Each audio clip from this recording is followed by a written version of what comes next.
BRS పార్టీకి చాలా మంది కీలక నాయకులు రాజీనామా చేసి కాంగ్రెస్ అలాగే బీజేపీ పార్టీలో చేరుతున్నారు. ఇప్పటికే ఎమ్మెల్యేలు, ఎమ్మెల్సీలు అలాగే కొందరు ఎంపీలు సైతం బీఆర్ఎస్ నుండి బయటకు వచ్చేశారు. అయితే బీఆర్ఎస్ కి రాజీనామా చేసి బయటికి వచ్చిన లీడర్లు బీఆర్ఎస్ అధినేత అయిన కేసీఆర్ గురించి మాత్రం ఎటువంటి వ్యాఖ్యలు చేయడం లేదు. బీఆర్ఎస్ పార్టీలో మాకు ఇచ్చిన అవకాశాలకు అలాగే ప్రభుత్వంలో ఇచ్చిన అవకాశాలు ధన్యవాదాలు అంటూ కేసీఆర్ గారిపై ఒక్క మాట కూడా మాట్లాడకుండా కాంగ్రెస్ అలాగే బీజేపీ కండువా కప్పుకుంటున్నారు. అయితే పార్టీ మారుతున్న నేతలు కేసీఆర్ పై ఎలాంటి వ్యాఖ్యలు చేయకపోయినా కానీ కేటీఆర్ పై మండిపడుతున్నట్టు తెలుస్తుంది.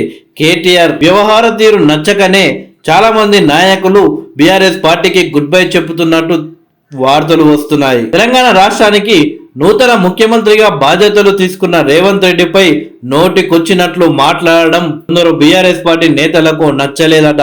అలా మాట్లాడడం వల్ల పార్టీ నష్టపోవడం తప్పితే లాభం ఏముంటుంది అని బీఆర్ఎస్ నేతలు అనుకుంటున్నారట.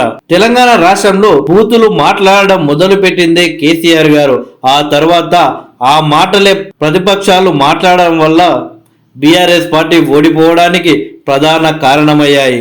అయితే మొన్న జరిగిన అసెంబ్లీ ఎన్నికల్లో కేసీఆర్ గారు బిజీగా ఉండడం వల్ల కేటీఆర్ కి బాధ్యతలు అప్పచెప్పితే కేటీఆర్ పెద్దగా పట్టించుకోలేదు, కనీసం సమయం కూడా ఇవ్వలేదు అని కేటీఆర్ పై అప్పటి నుండి అసంతృప్తితో ఉన్నారు కొందరు నేతలు. ఇక ఓడిపోయిన ఎమ్మెల్యే అభ్యర్థులైతే కేటీఆర్ పేరు వింటే చాలు వాళ్లకు ఎక్కడ లేని కోపం వస్తుందంట. మేము ఓడిపోవడానికి ప్రధాన కారణం కేటీఆర్ అని వాళ్ళు ఆరోపిస్తున్నారట. తాజాగా లిక్కర్ స్కామ్ కేసులో కవిత అరెస్టు కావడం, గత కొన్ని రోజులుగా గత ప్రభుత్వంలో అధికారులు ఫోన్ ట్యాపింగ్ చేశారు, ఫోన్ ట్యాపింగ్ వెనుక కేటీఆర్ హస్తం కూడా ఉంది అని గత కొన్ని రోజులుగా సోషల్ మీడియాలో వార్తలు వస్తున్నాయి.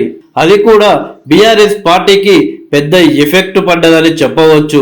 ఒకవేళ అది నిజమే అయితే ఫోన్ ట్యాపింగ్ వెనుక కేటీఆర్ హస్తం ఉన్నట్లే అని తేలితే మాత్రం బీఆర్ఎస్ పార్టీ మనుగడ కష్టమే అని చెప్పవచ్చు. ఇప్పటికే కవిత అరెస్టు ద్వారా బీఆర్ఎస్ పార్టీ సగం ఖాళీ అయింది. ఒకవేళ కేటీఆర్ హస్తం కూడా ఫోన్ ట్యాపింగ్ వ్యవహారంలో ఉంటే బీఆర్ఎస్ పార్టీ పూర్తిగా ఖాళీ కావడం ఖాయం. అలాగే కాళేశ్వరంలో కూడా భారీ అవినీతి జరిగింది అని బీఆర్ఎస్ పార్టీ ఇప్పటికే అవినీతి ఆరోపణలు ఎదుర్కొంటుంది. ఇలా మొత్తానికి కేటీఆర్ అలాగే కవిత వల్లే బీఆర్ఎస్ పార్టీలో చాలా మంది నాయకులు బయటకు వస్తున్నట్లు తెలుస్తుంది.